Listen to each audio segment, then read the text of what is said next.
میرے عزیز دوستوں اور بزرگوں، جب بیویوں کی بات آتی ہے، نوجوانوں سنو، جو اپنی بیویوں کو مارتے ہیں، تم بے شرم ہو، بزدل ہو، تم لوگ، تم ظالم ہو،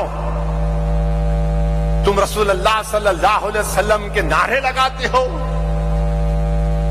تم عید میلاد النبی کے دن جھنڈے لے کے لہراتے ہو، تم یا رسول اللہ کے نعرے لگاتے ہو، اور تم اپنی بیوی کو مارتے بھی ہو۔ بے شرمو، سدھر جاؤ۔ اللہ کے رسول صلی اللہ علیہ وسلم کی ایک مثال بتاؤ جہاں پر امت کی ماؤں کو ہاتھ اٹھایا میرے آقا نے۔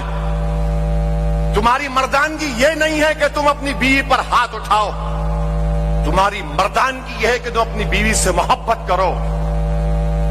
ظالموں جو اپنی بیویوں کو مار رہے ہیں، کل تمہاری بیٹی کو کوئی مارے گا تو تمہارے دل پر کیا گزرے گی؟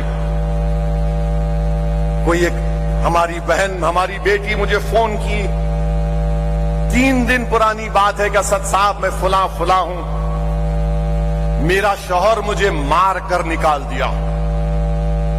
میں نے کہا کہ آپ پولیس میں کمپلین کریے۔ انہوں نے کہا کہ میں گئی تھی بھوانی نگر پولیس اسٹیشن میں۔ میں نے کہا کب سے تم کو مار رہا ہے؟ بولے بہت مہینوں سے یہ حرکت کر رہا ہے۔ میں اپنے باپ کے گھر کو آ گئی، میرا باپ بھی نہیں ہے، ہم صرف 2 بہنیں ہیں۔ رو رہی تھی۔ میں نے کہا بولو میں کیا کر سکتا ہوں اس میں؟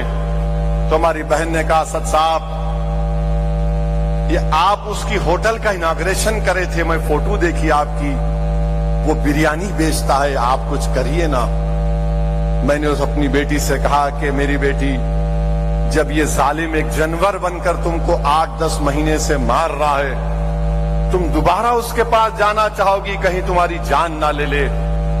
وہ بچی رو کر بولی ایک بار کوشش کرو خالی، آپ سمجھاؤ اس کو۔ آپ، میں اس بریانی بیچنے والے سے کہہ رہا ہوں تو ظالم ہے، تو ظالم ہے، تیرے کوئی کاروبار میں برکت نہیں ہوگی اگر تو اپنی بیوی کو مارے گا۔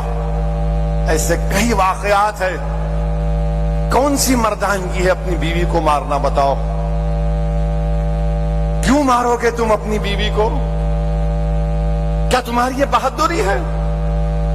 نہیں، یہ تمہاری بزدلی ہے، یہ تمہاری طاقت کے مظاہرے نہیں، کمزوری کے مظاہرے ہیں۔ اللہ کے رسول صلی اللہ علیہ وسلم نے کسی بھی ہماری امت کی ماں کو مارا تو بتاؤ؟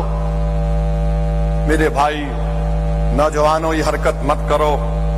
یاد رکھو اللہ کے رسول صلی اللہ علیہ وسلم نے ہماری امت کی ماں کو حمیرہ کہہ کر پکارا۔ حضرت خدیجہ کا وصال ہو گیا تو آقا دو عالم صلی اللہ علیہ وسلم حضرت خدیجہ کے سہیلیوں کو گوشت پہنچاتے تھے۔ وہ دنیا میں نہیں ہے، میں ان کی سہیلیے گوشت پہنچاتے تھے۔ وہ اتنا ذکر کرتے حضرت خدیجہ کا، ہماری امت کی ماں کا، کہ بی بی عائشہ صدیقہ نے عرض کیا رسول اللہ صلی اللہ علیہ وسلم، آپ ایک بوڑھی کا اتنا ذکر کرتے، اللہ نے آپ کو ان سے بہتر ازواج دیے۔ رسول اللہ صلی اللہ علیہ وسلم ناراض ہو گئے اور کہا کہ خبردار، خدیجہ کے بارے میں ایسا نہیں بولا جا سکتا۔ جب مکے میں کوئی مجھے قبول کرنے کے لیے تیار نہیں تھا، خدیجہ نے مجھے قبول کیا۔ کوئی میرا پیغام قبول کرنے کے لیے تیار نہیں تھا، خدیجہ نے میرے پیغام کو قبول کیا۔ اور حدیث شریف میں آیا، نوجوانوں دیکھو، جو اپنی بیویوں کو مارتے ہیں، جو اپنی بیویوں کو غیر ضروری تنگ کرتے ہیں، حضرت خدیجہ خاتون جنت بی بی فاطمہ سے عرض کرتی ہیں کہ جاؤ اپنے ابا محمد صلی اللہ علیہ وسلم سے کہو کہ مجھے ان کے جسم پر جو کملی ہے مجھے دے دے۔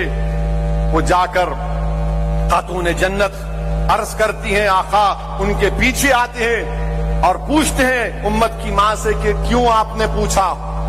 تو کہتے ہیں میرے زندگی کا آخری وقت آ گیا یا رسول اللہ صلی اللہ علیہ وسلم، میں آپ کے دی ہوئی اس کملی میں اس کو کفن کے طور پر خبر میں جانا چاہتی ہوں۔ اللہ کے رسول صلی اللہ علیہ وسلم کی آنکھ میں آنسو آ جاتے ہیں اور کہتے ہیں کہ تم جو کچھ مجھ سے مانگنا چاہو مانگو، میں دینے کے لیے تیار ہوں۔ نوجوانوں، یہ آقا کی مثالیں دے رہا ہوں تم کو۔